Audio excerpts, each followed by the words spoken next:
Unlike many people today, I'm an optimist. This strange condition began when I was 15 years old. That was 1996. I discovered that the future of human knowledge is on the web, and my textbooks were all out of date. So I told my teachers I want to quit school and start my education on the wild web. Surprisingly, my teachers all agreed with it. A year later, I founded a startup working on web technologies, and I get to join this fabulous internet community that runs with this crazy idea, an open grassroots political system that powers the internet to this day. And today, as Taiwan's first digital minister, I'm putting into practice the ideas that I learned when I was 15 years old. Rough consensus, civic participation, and radical transparency. Surprisingly, it's working and is transforming our society.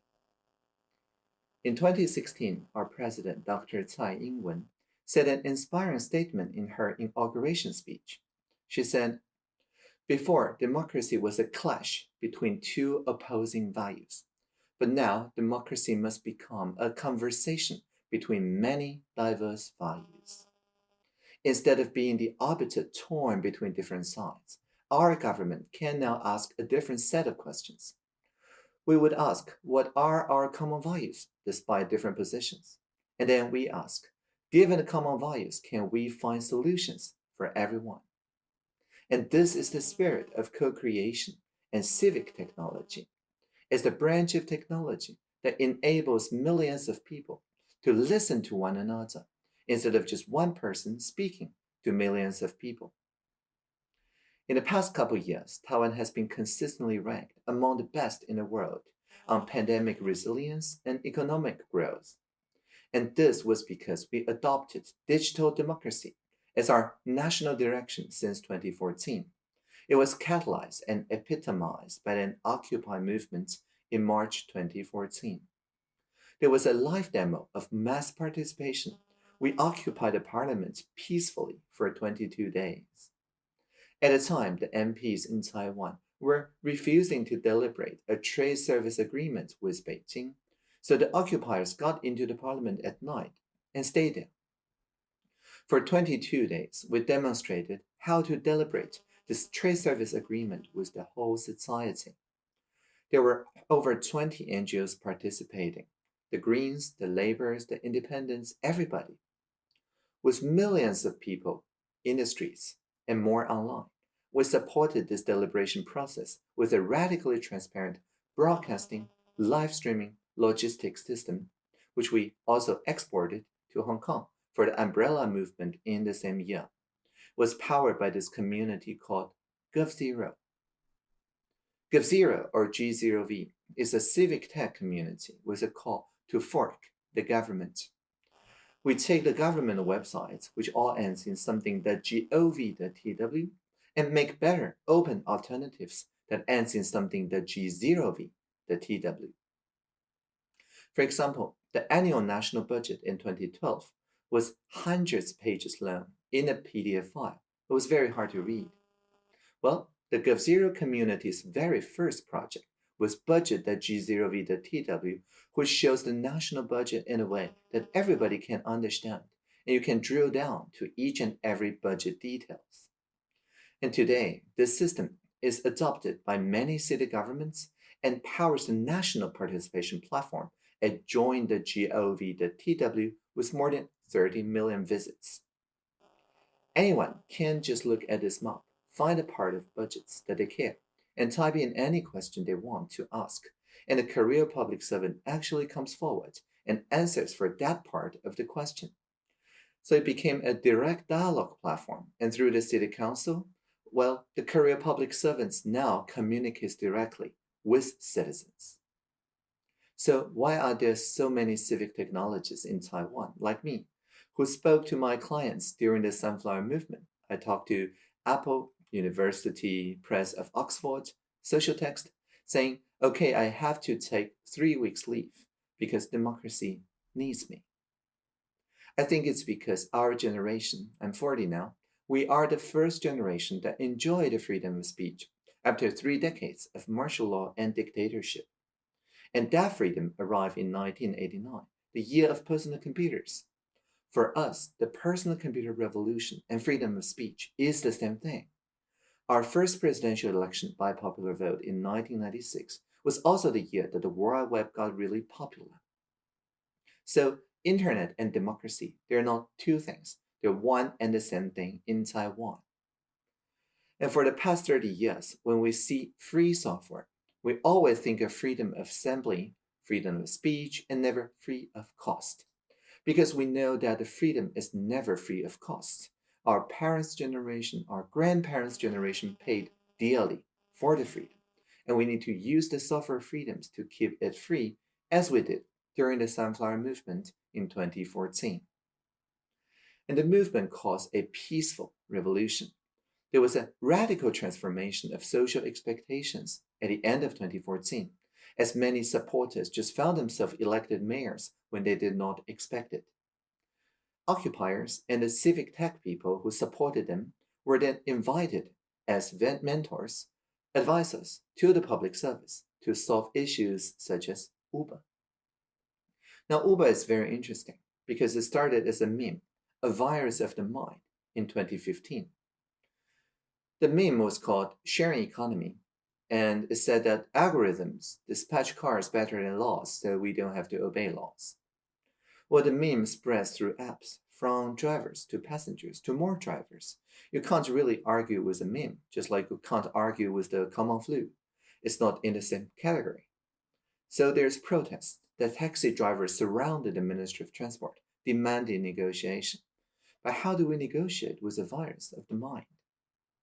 For us, the solution is through a deliberation that involves thousands of stakeholders. It's a scaling down of the deliberation we just did with 500,000 people on the street. So we think, well, we can do it. Now, deliberation, thinking deeply about something together, is an effective vaccine of the mind against the virus of the mind. When everyone, passengers and drivers, academics and public servants, they listen to each other, and when they form this rough consensus, we become immune to divisive PR campaigns and conspiracy theories in the future. A proper deliberation with the focused conversation method involves 4 stages.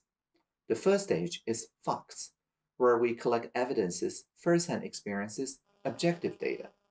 And after that is confirmed, we move to collect everybody's feelings about the same facts.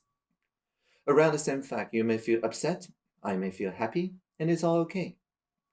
And after people converge on their feelings that resonates with everybody, we then talk about ideas. The best ideas are the ones that address the most people's feelings. And then we translate them into legalese and sign them into laws, decisions. However, if the decision-making process is not transparent, people on the street will speak a different language than people in the government, so they are not even agree on basic facts, let alone each other's feelings. In that situation, ideas evolve. They become ideologies, virus of the mind so potent that they can blind people to new facts and they can blind people to each other's feelings, so not common flu anymore. And our first step is open data. That is to say, making all the facts available and ask the economic sector and the social sector to share what they have. And next, we created an interactive survey on Polis as a free software system to ask how citizens feel. 4 groups of people soon emerged: taxi drivers, Uber passengers, and other passengers. The Polis system shows each group how their shared sentiments are received by other groups. And the interesting thing is, it lowers people's antagonism. Because you see, all these people on different sides, they're your Facebook and Twitter friends. Well, maybe you didn't talk about this over dinner, but you have a lot in common. At the beginning, the people were on the different corners. But because we said we only give binding, agenda setting power of anything that people propose that convince a supermajority, the participants converge on their feelings over 3 weeks that resonate not only with like minded people, but across the aisle. So instead of distracting, we attract consensus. After we got a set of feelings that resonates with practically everybody, It's now much easier for the government to meet with all the stakeholders and check with them one by one. And we say, well, here is the rough consensus of the people on this pro-social social media. What do you agree? If you do agree, well, how do we translate that into law? And because they're bound to the words they said during the live stream consultation, the stakeholder eventually agreed. And when we ratified their agreements in August 2016, everybody knew that it's coming. Everybody anticipated it. So, for many years now, Uber operates legally as the Q taxi under the co creative framework. But the existing taxi companies, the local temples and churches, they're also benefiting from the model that Uber uses to dispatch. The next question is, can we scale this process of listening?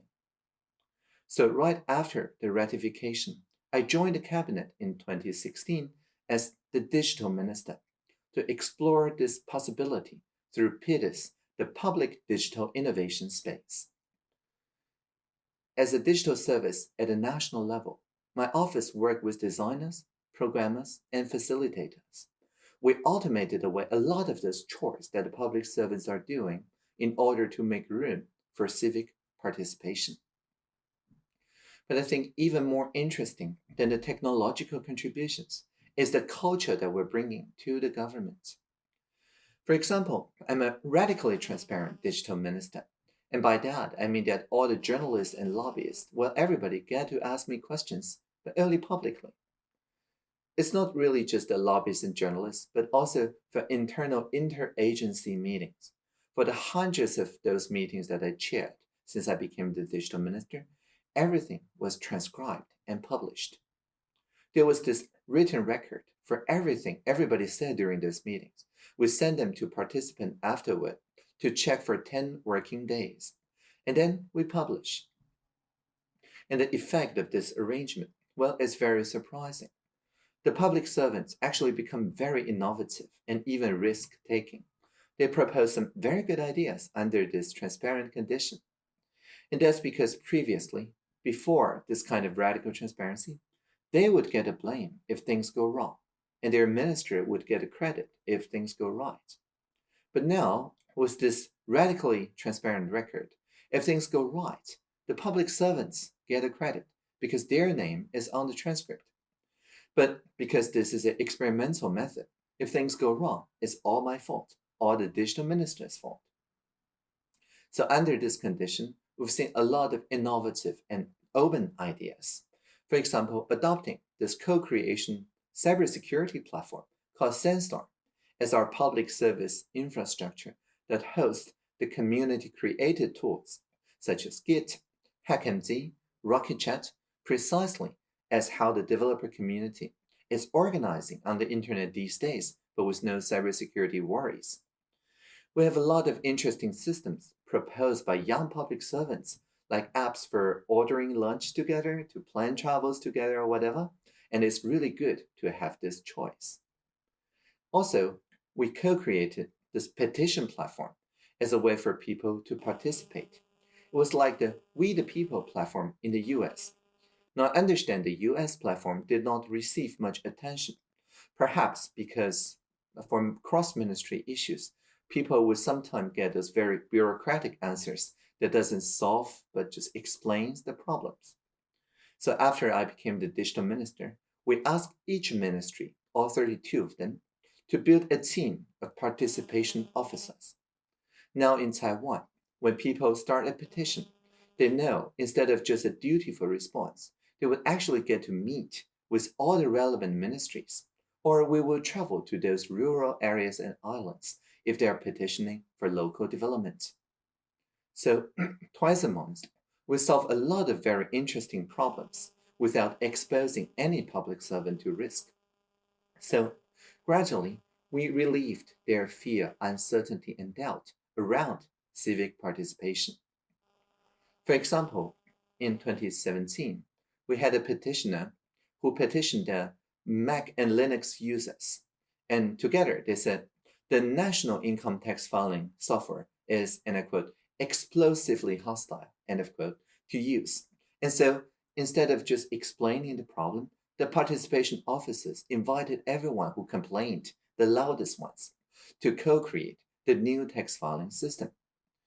And through this kind of co-creation, people learn that they can contribute their expertise, not just as complaints, but as co-creation participants. And by collaborating with the social sector, we're building a robust environment suitable for social innovators, where the power of civil society could be brought into full play. And the venue that will hold those collaboration meetings is called the Social Innovation Lab. And I personally provide my office hour at the lab every Wednesday from 10 a.m. to 10 p.m. Provided that my visitor agreed to have our conversation posted online, anyone interested in social entrepreneurship is welcome to have a discussion with me. And the different regional cities' social innovators, well, they gather around me when I tour around Taiwan's various cities. But it's just me that travels and everyone else remains in Taipei, our capital city. But still, we have very good video conference and transcription service that makes it very easy to see the local problem being resurfaced and also resolved in a very quick fashion because all the related ministries and agencies are there, well, on the telecommunication service. And once the people's co-created solutions gets understood by the ministries, even unrelated ministries can say, okay, so the way we fix the tax filing experience can also be applied to distribute masks or to book vaccines. A recent example is coming up with an effective solution to contact tracing. To eliminate community transmission, contact tracing must be done rapidly and effectively. Inaccurate information will put us in the dilemma of having to choose between protecting privacy and preventing the pandemic. However, rolling out a mandatory top down government app would likely backfire, as we have seen in many other countries. So instead of centralizing contact tracing data or yielding control to multinational corporations, we sought social sector solutions with the people. In May 2021, Civic technologists in the F.O.U.R community invented a mechanism of contact tracing based on text messages. We worked across sectors with telecom carriers to deploy the 1922 SMS contact tracing in just a week. By scanning this QR code with your phone's built-in camera, sending a toll-free text message to 1922, people can keep track of their itineraries. And this allows contact tracers to confirm the footprints of infected people and their contacts without revealing any private information to venue owners. And this collaboration cannot happen without already a strong trust across sectors. Of course, we need to bridge the digital gap for the elderly and visually impaired. So contact tracing can still be done through measures such as handwriting or stamping. But when contact tracers apply for information about certain phone numbers, they would submit requests through this common platform to browse them. The phone number holder can then reverse audit contact tracers' requests and activities, and all records are deleted after 28 days. And because the Civic tech originated from F.O.U.R, a community that always valued personal data dignity, we can respond to new challenges with timely improvements. For instance, text messages sent to 1922 were discovered by a judge assessing a police search warrant. Fortunately, the multi-party secure design prevented the police from accessing the mapping between the random codes and specific venues. So the judge denied the warrant and publicly questioned the legality of wiretapping text sent to 1922. Following discussions, the Ministry of Justice concluded that such SMS does not constitute communication under the Communication Security and Surveillance Act, and therefore should not be repurposed for law enforcement. And so we kept the original civic intent intact. Rule by the people is the original intent of democracy. In the face of global threats such as the pandemic and the infodemic, the Taiwan model shows to the world how this people-public-private partnership with the people, not just for the people, can shape a digital democracy. To give no trust is to get no trust. Trusting citizens to participate in policymaking can form shared goals, develop innovative solutions, and contribute to the world. And now I would like to share with you my job description as Taiwan's digital minister. When we see the Internet of Things, let's make it an Internet of beings. When we see virtual reality, let's make it a shared reality. When we see machine learning, let's make it collaborative learning. When we see user experience, let's make it about human experience. And whenever we hear that a singularity is near, let us always remember the plurality is here. And now it's your turn to co-create this plurality with democracy-affirming technologies, working with the people, not just for the people. Imagine, how can we enable better civic participation and dialogue between citizens and governments? At this very moment, the need to rebuild trust is essential. In the long run, the need to rethink how a democracy runs and how civic participation manifests, well, it's crucial. So think about today's reliable infrastructure that makes our lives easier and more convenient. Well, civic infrastructure in the digital realm makes the same contribution for democracy. And consider, in 2015, Civic Technologies in Taiwan invented Airbox, a low-cost air quality tracker adopted by many schools and household balconies.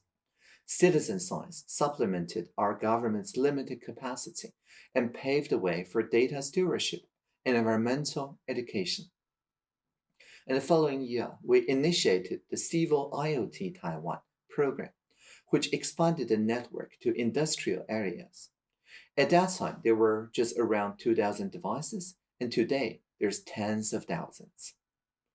For the next step after sharing data, consider forming shared goals through AI or assistive intelligence. For example, many passengers welcomed Uber entry to Taiwan in 2015, but it also triggered taxi driver discontent. With the help from GovZero community, our government utilized the police system to invite stakeholders to resonate with each other's feelings, and we have learned that shared values are hiding in plain sight. For example, safety is a value on which all parties agree, and the rough consensus is that drivers need to have professional licenses, purchase insurance, and pay taxes, and they are all ratified in a diversified taxi program of 2016. The same idea also works for global topics. During the past couple years, the AIT at 40 digital dialogues and the CoHack hackathon both use the same police system. With a visualized spectrum of ideas, participants around the world can see where they stand compared with others, so we can reflect and co-create this good enough consensus. And finally, consider how we can institutionalize the rapid deployment of social innovations. Taiwan's presidential hackathon has been held for 4 consecutive years, with thousands of social entrepreneurs and public servants participating alongside teams from dozens of countries that contribute to public digital goods. 5 teams each year receive this trophy, carrying the presidential promise of support into the next fiscal year. So let's start small and think local. The platforms, plans, processes, and products in the plurality would serve as bridges between communities and government bodies. As I've said in my keynote, to give no trust is to get no trust. As democracies, we must trust our fellow citizens.